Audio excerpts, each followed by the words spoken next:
y ahora para la despedida les voy a dejar con Yolanda Domènech, que es directora de la Asociación Prevención de Accidentes de Tráfico. Yolanda, cuando quieras.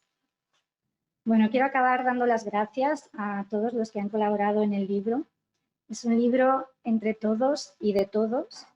Gracias a todos los que han escrito y también a todos los que han colaborado de alguna forma u otra para que el libro fuera posible.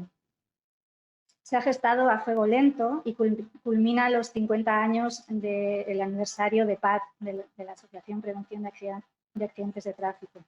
50 años en los que han colaborado muchas personas para construir una sociedad mejor en la que nadie tenga que ver truncada su vida a causa de la movilidad.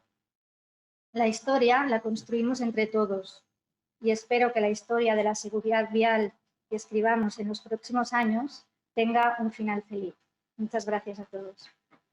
Pues muchas gracias a todos por asistir aquí presencialmente en el Colegio de Periodistas de Cataluña, también a través de Internet. Muchas gracias a Pat, muchas gracias a Yolanda, a Vicente, a Ole, a todos por invitarme y por dejarme formar parte también de estos 50 años de historia. Y muchas gracias sobre todo por existir y por todo el trabajo que habéis realizado.